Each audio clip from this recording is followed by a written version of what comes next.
The dream that I experienced just last night was very, very strange. I'm not really sure what it means yet, I guess, if it means anything at all, or what I can do with it or learn from it, but I guess that is to be determined still. The first thing I can remember is being in this place that was kind of like either a airport or a mall or a tall building, and there was these restaurants, kind of like they have like airport restaurants lined up on the side. And it was I'm not sure if I was in an Asian country. I think I might have been in China, or I was just at a Chinese restaurant. I can't really determine that. And there was this spring roll of sorts, a little round thing that I grabbed and started eating. And I figured, it can't cost too much. Everything else on the menu was either $2 or $4. I took a bite of it, a few more bites, and it wasn't very good. And I give it back to the lady, and she says, like, that's $10, or it was like 10 or 14. And I tell her, like, what? No way. And I tell her, I don't really want it. It's not good. So I ask her if I can take it back. She says, okay, if I take a butcher knife and cut the edges where you bit on either side, here and here, so I can put it back together. So she hands me the butcher knife, but she hands it with, like, the sharp part facing forward. And I'm like, can you please turn that around? She has like this malicious, angry look in her eye, but she turns it around finally, and I take it and I do it. And I can tell, like, this lady is, she looks like she could be dangerous. This is just an egg roll. So I give it to her. She charges me $2 for it, but then as we leave, I think that she sends like this big group of like Asian spies, like the food CIA after us or something, because we know people are chasing us. So I'm there, I think, with my brother, my little cousin Antonella, who's like 11, and my brother's like 14, by the way, and with Richie. And we go up to the 10th story and we're looking for somewhere to hide. We find this movie theater, and we go to the back row. And the movie theater's like in the middle of a mall, it's not really a separate room or anything. It's just like off to its own corner in this big room. There's lots of rooms coming off of this big room. And we go to the back row and we're like, Antonella, you guys sit in the back. And me and Richie lay down in front of the chairs in the very back row so that they can't see us. But then we see that they're coming after us, and I think they do find us. I don't really remember, but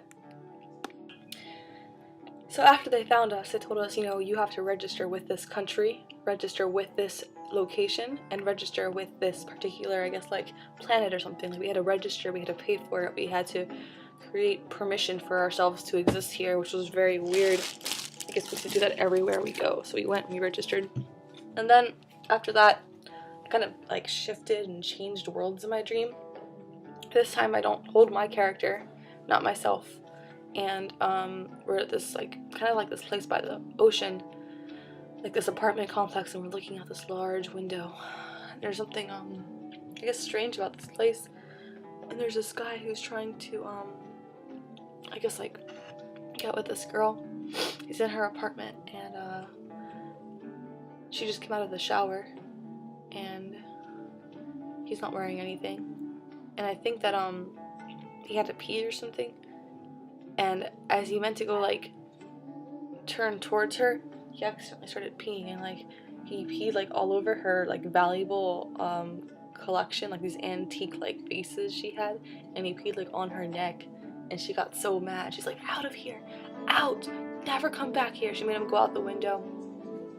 She was very upset. And then there was another flash. This guy was back in the room. He was there with two men in armor, like this really weird futuristic armor, and they told him that they had to punish him. And I think that involved raping him.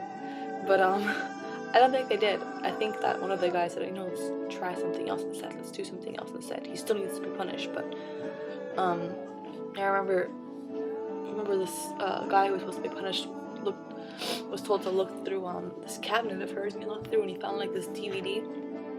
He told him to put the DVD in.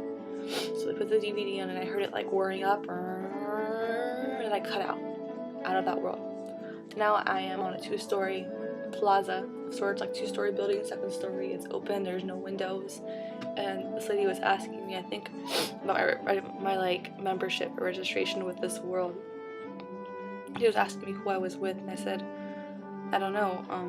I told her that my mom wasn't here and that my dad was dead. And she asked me for how long he'd been dead, and I said 1 year. No, wait, 2 years. But then I realized my dad isn't dead.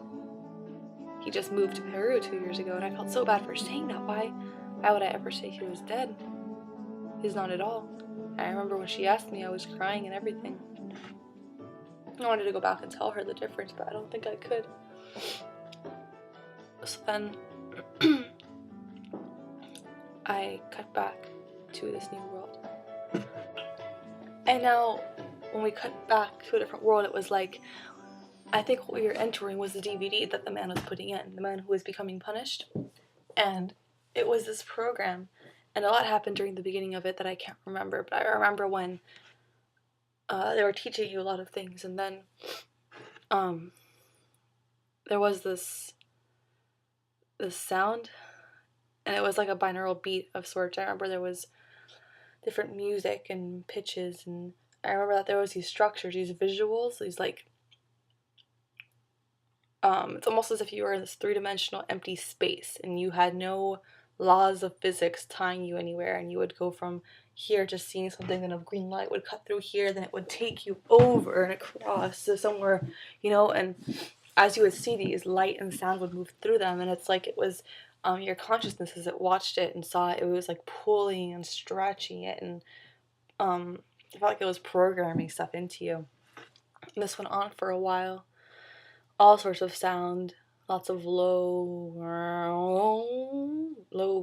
sounds, and it was very beautiful, though. It was music that I've never heard anything like before. And then the program ended and said, okay, now we are going to show you that it is not what you do, but how you do and think. Like, not what you think, but how you think and how you do that matters, something like that.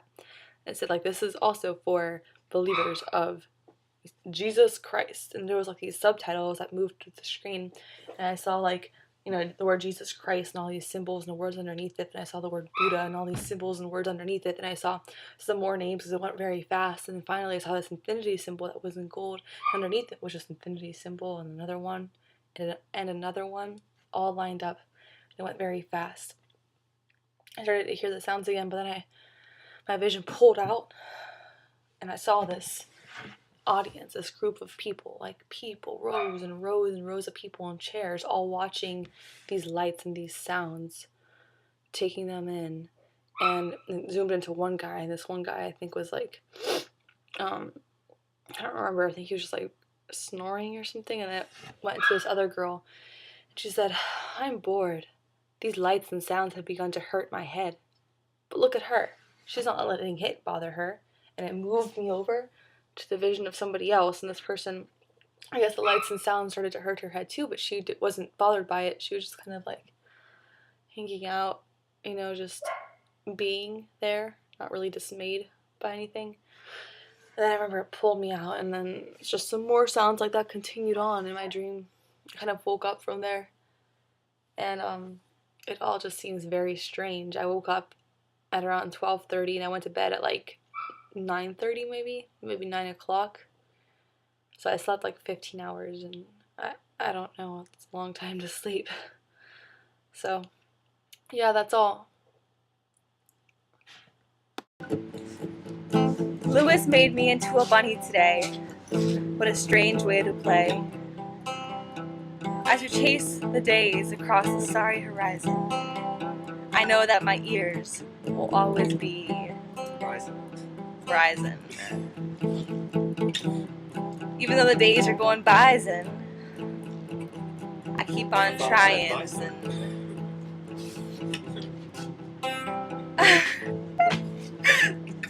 I can't think of any rhymes. My father said, bye, son. Bye. Oh yeah, my father said, bye, son. But I was like, Father, I'm your daughter.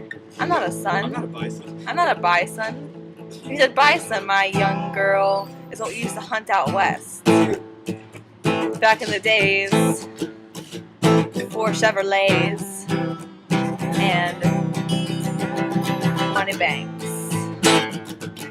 We would hunt our bison on the horizon and eat them with a delicious stew. And only if you knew, girl, what went into the stew. It was beans and bison horns and old fucked up shoes. And now you're a bunny. Don't hop away from me.